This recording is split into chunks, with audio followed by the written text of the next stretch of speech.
Welcome to the Surviving BPD Relationship Breakup Podcast. If someone in your life has BPD, you know how difficult it can be, and you need to learn how to heal from those toxic relationships. And that's where this show comes in. Expert education, expert knowledge, expert insight, and delivered with compassion and empathy. With your host, counselor and trauma recovery coach, AJ Mahari. To purchase and book sessions with AJ, go to ajmahari.ca. Now your host, AJ Mahari. Just a few messages of sorts before we get into the meat of this podcast. I just want to apologize at the outset for, I think you're going to hear the air conditioner running in the background of this because in Ontario, Canada today, it's like, 99, in the high 90s with humidity. Fahrenheit, it's boiling. So I really couldn't even turn off the AC in here just to make a recording. And another potential part of your listening experience, we have a new puppy we've had for 2 weeks, and he is a lovely red fox Labrador retriever, but he's only 10 weeks old, and every once in a while you might hear a little bit of whining or some strange noise thanks to our new little guy. And sometimes 10-month-old puppy Labrador Golden Retriever cross Grace and little Red Fox Labrador Retriever Dante play. Sometimes when they get playing, well, noise there too. If only I had a podcast studio that was separate and I could lock myself away from all the noises around and in the world. But it's not the situation I'm in, so I hope you understand. And just a little bit more, if you can indulge me. This was important for me to do. I don't mind sharing it, but it's also an important marker, milestone that I felt like I wanted to add in at the beginning here. So I hope you can indulge that. If not, you can fast forward. And with the happy news of a wonderful, stable, little Red Fox Labrador Retriever puppy, unfortunately, this will be the last podcast I record with my beloved 12-and-a-half-year-old Roddy Cross Jake being here with me in the room. He's the guy that's snoring in so many videos, if you ever watch some of my videos. And you might hear him snore in the podcast too. So just wanted to say as an homage to my beloved Jake, who's still here right now today as I record, he will be leaving us, unfortunately. He's really doing poorly. He's, had a good life. Things have, gotten worse, and now we're at the point where he's going to be euthanized. We're not sure just which day yet, but we hope no later than this coming Wednesday. And it's, we've already had a lot of grief about that. The decision I have finally now made, and then as I wasn't still sure, and I was hugging him, extra as I have been for quite a while, I noticed wasn't there, I don't think days ago or a few days ago, but I noticed that he has a lump also on top of everything else that's happening for him and how old he is. Arthritis, thyroid condition, other issues, and now not eating. And so he's on pain meds. We got him comfortable as much as we can because it's a long weekend here. And Friday, he stopped eating. And that's like he was ticking so many boxes of time to euthanize. And then, you're never sure. It's a horrible decision. Long story short, I made that decision today. And I was bawling quite a bit. And then I went to hug him, and he sort of pulled away just a little because I didn't realize I then palpated a fairly large and not there for long lump in his rib cage area on his left side. So I feel at peace right now after having cried a whole lot today that it is the right time and that we will move forward. But this, if you're not interested, you can fast forward. Just wanted to say, I just wanted to note this for myself, but I guess, publicly, this will be the last podcast I record that Jake will be here. and I'm going to miss that boy for the rest of my life. I love him dearly. And as anyone who's had a pet, cat, dog, etc. knows, when it comes time to say goodbye, it's just a whole other experience. Like any grief and loss, our experiences and are very difficult to navigate. I just wanted to pay homage to my beloved 12-and-a-half-year-old fantastic Roddy Cross, Jake, who will be leaving us in a matter of days, and who will never be forgotten, who will always be loved, always remembered. And yes, we will be grieving him for some time, and the grieving is already afoot, already happening. It's a tribute to Jake, who's here now. I'll listen back after Jake has departed and gone to the face of God. After Jake has crossed the Rainbow Bridge and reunited Tyler, Lucy, it will be, and the last thing I will say to him amid a couple other things before he gets that tranquilizing first shot when he's being euthanized, is, from my kiss, my embrace of him, to not only to God's face and to across the Rainbow Bridge into heaven, but to him reuniting. But he's gonna reunite beautifully with Tyler and Lucy, who were, I had them for 11 years together, and he came along somewhere closer toward the end of Tyler's life. But no, he came 5 years prior to that. So anyway, didn't mean to go on about it. Just wanted to sort of not memorialize just yet, but pay tribute to Jake while he's right next to me here as I'm doing this, and will not be next time I'm doing this. And just one other quick note. I have it together right now, but I'm going to lose it again later. And the reason that you're getting this podcast episode today is because I had to do something, or I'd be bawling all day. So I hope that this is interesting and worth it for someone out there, or more than just one someone who maybe needs to hear more about this message today, about the quiet borderline and what's going on, and how come so many people with codependency and in relationships to the quiet borderline. As a commenter, I'm going to use their comment to help with this message. Says at the end of their comment, I just don't get it about a quiet borderline male in their life. So God bless Jake. He's going to be taking a journey soon. He's going to be forever missed. On we go now to the topic of this, and I'm sorry, this intro or these little messages in the beginning were a little longer than I anticipated. Anyway, on to the topic here. The codependent and the quiet borderline. And the way that people with codependency feel about what the quiet borderline is doing, or more to the point, not doing. Is this really the quiet borderline or discouraged borderline bringing to you, the codependent, in a trauma-bonded relationship that can't work? Is it really them bringing conflict to you? Is it them being passive-aggressive? Is it only them being passive-aggressive? Or do you think that maybe you as a codependent are engendering conflict due to your own needs and how you can't connect or reach? The withdrawing, internalizing, going further away from you, quiet borderline. Is it more what you need as a codependent? Not saying you don't deserve some of what you need, but is it the way you're approaching the quiet borderline? I'm not saying you're responsible for their behavior, what they can't do, but isn't it maybe true, if you think about it, that you're generating a lot of conflict in your own repetition compulsion cycles as a codependent because you can't get your needs met, because you can't get seen, because you can't get heard? And what do you think about that? Because I think this is what happens for a lot of people with codependency with quiet borderlines. And I'm not saying you're responsible for the reason why they're not there, why they're not communicating, etc.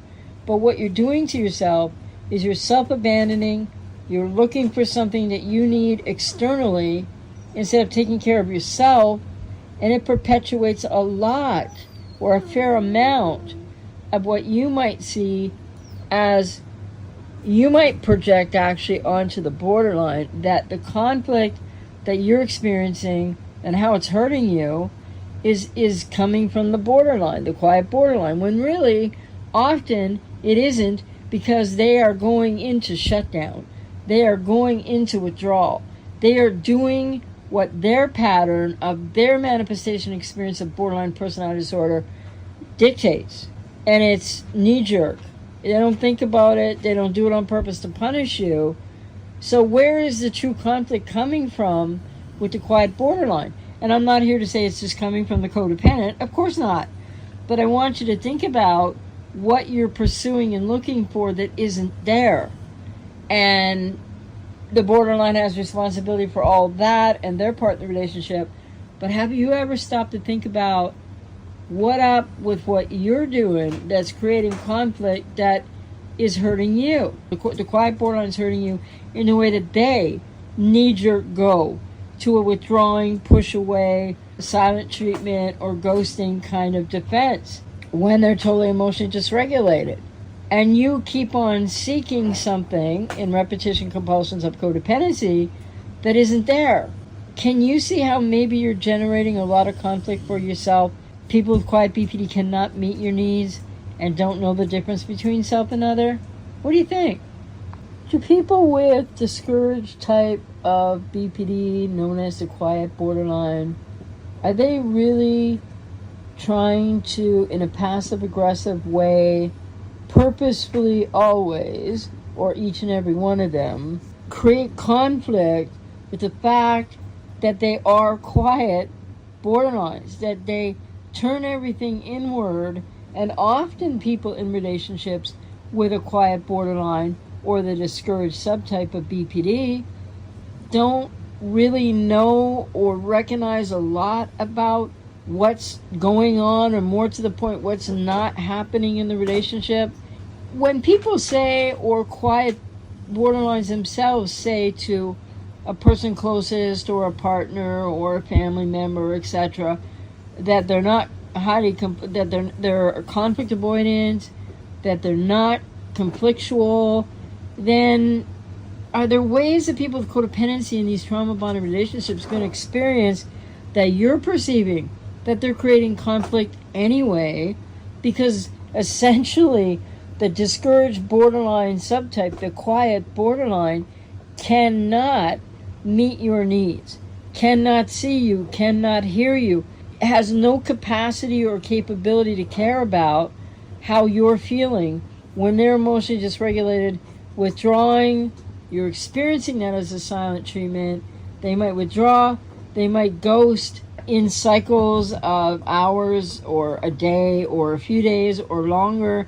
And some with quiet BPD will cycle and come back, and it's just a whirling kind of like cyclical conflict that you feel like they're giving you this punishment, silent treatment as punishment, ghosting you because why, right? And you don't get it. But are they really doing that all to you, or is that happening to you anyway, but not intentionally by all of them, which is what I would suggest is true?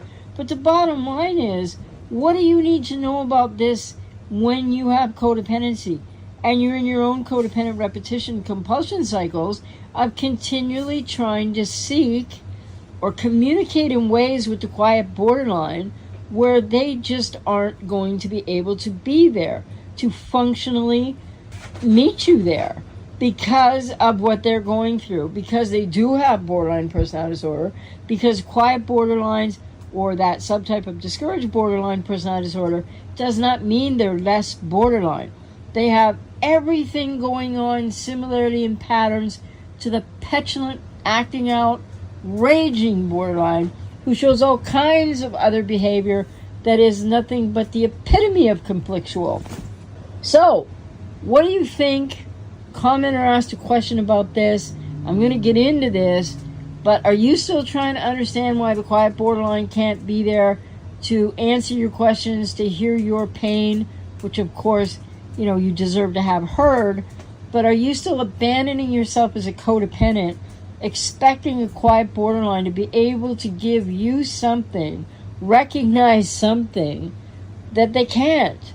Often they don't know it at all, but when they're triggered to emotional dysregulation and they do turn inward and they do withdraw and they will ghost and they do push away, and that's not necessarily as aimed at you as it feels, but you're still experiencing it, well, what are you supposed to make out of this? And the key thing, I'll just say right here, right now, is people with BPD have no self. They're living through a false self. And that, again, how does that really have the import in the center of what's the quiet borderline doing and what are you doing to try to get them well, they don't know the difference between self and other, even when they're not totally dysregulated. So that means they are self-referential. That means, and that's not all, that's part of narcissistic defense, but within BPD. It doesn't mean they're narcissists. But the point is, so when you approach them and they'll feel triggered, it's not you triggering them, but it will trigger them, like their internal triggers. When you want to know how they're feeling, when you ask them about that, when you ask them, do they understand why you're feeling the way you're feeling? This is where the deadlock is, but the lack of understanding, the no connection, the nothing healthy there. There's nothing healthy there between the discouraged type BPD or the quiet borderline and the codependent. And so the codependent, can you relate to becoming more determined because you're hurting, because you don't understand, because you're confused, to, in fact, figure out, understand, and maybe really try hard to get the quiet borderline to communicate with you in a time when they're manifesting borderline personality disorder, but they're manifesting it in this quiet way where they're going to turn it all in on themselves. They don't have any time for you. They don't even know you exist, essentially, emotionally, when they are going in to their own, now in adulthood, maladaptive, defensive structure that, yes, includes splitting and projection and projective identification. But when they back away and you can't get a word out of them. You don't know what's going on. What's up with that? And what are you supposed to do? Let's get into it. On the video that I did, Codependent Overfocus, Researching BPD Maze versus Taking Healing Action, a commenter left this question. Why do quiet BPDs stress how conflict avoidant they are, but still engage in conflict-producing behaviors, like passive aggressiveness, silent treatment, and such? My ex, which is put in quotes, I don't know if it's like really their ex or, would always say he doesn't want to argue, and he would shut down when I try to point out a hurtful behavior or even ask a simple question about his feelings. I don't get it, says the commenter. Well, why do people with quiet BPD stress how conflict avoidant they are, but yet they do engage in conflict, and they're not all the same. So some engage less in conflict, some engage more in conflict with quiet BPD that end up being manifested in behaviors like that are passive aggressive, like the silent treatment, or withdrawing, or on and off patterns of ghosting for 3 or 4 days, maybe in a cycle. Well, the reason is because they are conflict avoidant, and maybe not entirely 100%, but they are withdrawers. They have a freeze-fawn response, not fight-flight, to all that they re-experience, what gets triggered inside of them, and then they go back and they're actually feeling a lot from their past, and they don't know that always consciously, so it's being felt as if whatever the tumult inside, whatever the pain is, whatever the shame is about, how bad they feel about themselves, or how angry they might even be at someone else. Quiet borderlines turn that all inside, and yeah, it does leak out, right? Like being passive aggressive, but it's not that they seek to give you the silent treatment in a conscious punishing way. People that get the silent treatment from somebody with quiet BPD feel punished, feel like, you're doing this to me on purpose. Why? We could just talk about it. But they really can't just talk about it. They have so much going on inside, a lack of self. They're focused on self. They really can't appreciate the difference between what they're feeling, like when they're stressed and triggered to emotional dysregulation. Then they go inside and they are enacting mostly toward themselves all that, say, the petulant borderline is going to act out onto someone else. So when they withdraw and they're really turning things inward on themselves, then they're doing that because it's the way that they manifest the protective structure, the maladaptive in adulthood, protective structure of what BPD is. And so in the quiet form of BPD, you're going to experience silent treatment. And maybe some people with BPD know they're hurting you and that kind of thing. But many don't. And they're just withdrawing to try to survive the tumult, the trigger, what's going on internally. And frankly, no, they don't give you consideration. And no, they don't think about you when they're in this place themselves. But they do believe, I guess consciously it's fair to say that many people with quiet BPD do believe they're conflict avoidant. And so when they're engaging in, as the commenter asking this question said, but they engage in producing behaviors, conflictual behaviors, but that's not like on purpose. That's not calculated. So they really are conflict avoidant to varying degrees, and some just like almost 100%, but not all. And so they're doing what they need to do. It's a maladaptive, it's a defense that helped them survive in childhood. It's now a maladaptive defense in adulthood. But they are doing what they need to do as much as which is the opposite usually, of what the petulant borderline's doing. And when people with BPD untreated and maybe they don't even, they have the patterns of BPD that haven't even been diagnosed, they don't really know what they're doing. So they're doing what they need to do that can be often fueled or motivated unconsciously, and they're doing that in reaction to their own feelings or what they'll blame you for, but like that they believe like that you triggered them, but the triggers are inside of them. Quiet borderlines are at this point experiencing the introject from a primal time in life of themselves as persecutory object. So as a parent, maybe a cluster B parent would have been very injurious, not available emotionally, and in any other way harmful, would have seen or behaved toward that infant or young toddler as a persecutory object. This has been introjected by the borderline, and the quiet borderline then internally turns it all inside, beats themselves up, and reenacts in a repetition compulsion unconscious way what their original wounding parent or abusive parent did to them, and they repeat it. So they have introjected the persecutory object that they were to the parent, to the wounding parent, or the borderline or the narcissist parent, and now they're doing that to themselves. And this is the quiet borderline manifestation of splitting to devaluation of what the petulant borderline will throw out at you and say you're doing and name call you about. The quiet, discouraged borderline does that to, quote, really the lack of self, but internally aimed at that young self that fragmented off.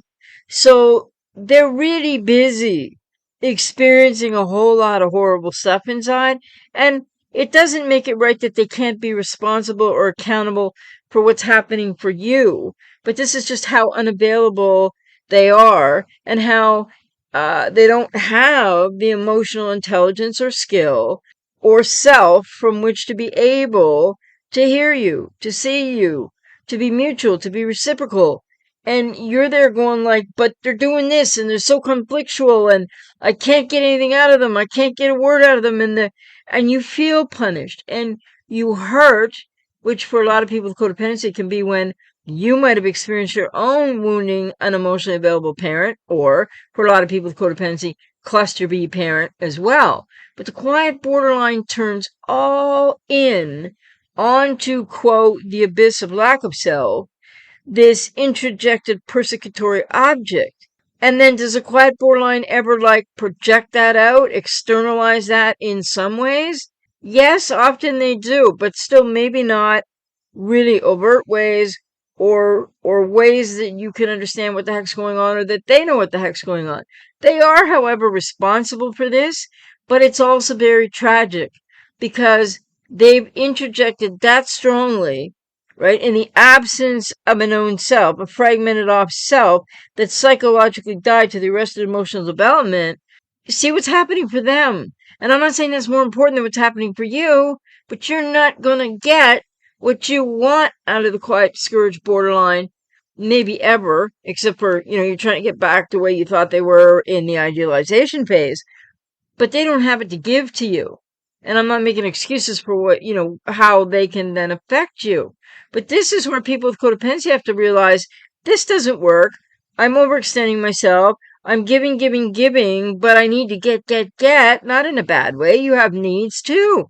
But you are asking somebody with borderline personality disorder manifested in this quiet presentation who is not there, not fully present in the here and now, is totally ensconced and gone and drowning in this internal persecution that fragmented them away from themselves in the first place. How are they going to hear you? How are they going to understand the difference between all that they're drowning in re-experiencing this from their past, to hear what you have to say, to be able to bridge across and give you what you deserve from a partner? They can't. And so I want to just stress once more that it's at this juncture, what's happening for the borderline, that's what they need to go to treatment for, and that's what they need to learn to understand. And it would certainly help them to stop going through so much horrible stuff too. But this is where you as a codependent, no matter what the relationship type, your significant other, family member, this is your cluster B parent, or whatever the case, you need to recognize something here. Stop and ask yourself, what am I doing? Okay, I see what they're doing. I don't get it. Are they doing it to me on purpose? Are they hurting me on purpose? Are they trying to punish me? Are they really just high conflict after all?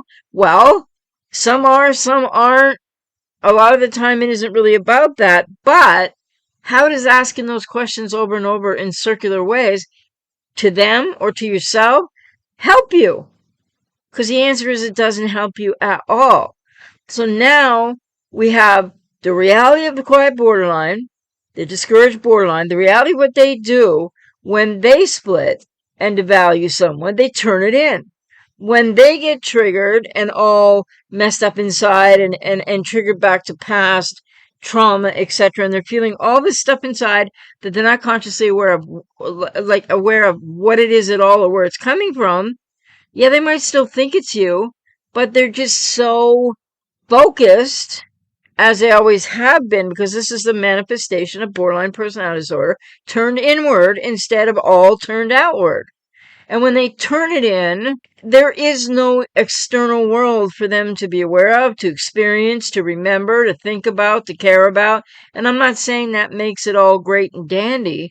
No, my main point here is to people with codependency who continue to want to understand this, you continue to want to change it, you continue to want to fix it, because you need what you need. And there's nothing wrong with what you want and need in a relationship, but guess what? If you're with a quiet borderline, untreated, or somebody who's not even diagnosed but suspected highly in the patterns of BPD, you're not going to get it. So then you have to ask yourself, aside from everything going on with the borderline, what are you doing to you and why? And that's a codependent repetition compulsion. You're trying to get something from the borderline in any relationship type that you couldn't get in your own childhood from a parent. And that's why people need to get into this healing recovery journey and process. I'm not here to work with you if I resonate with you.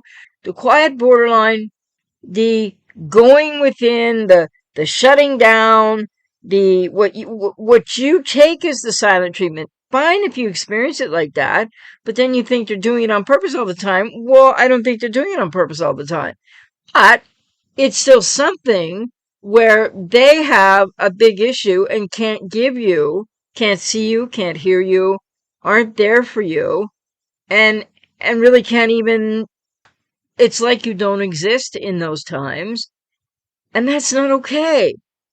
So ask yourself as a codependent, why do you keep going back for more of the same? Because you're not going to rescue them, you're not going to change them, you're not going to fix them, they're not going to have much to say, if anything at all. And sometimes a quiet borderline will say something, or they will have a kind of a different episode, and it's like everything that these episodes are, and the triggered emotional dysregulation, and sometimes age regression, more dissociation, a kind of a bigger meltdown, and they might externalize something. And some people with quiet BPD will, at times, at the end of a relationship, a total discard, but lots of them don't. So you're looking, and this commenter, is like, well, so he just shuts down. Even if I ask him how he's feeling, even if like I tell him how much I'm hurting or this is affecting me. Well, yeah, that's what you have to accept.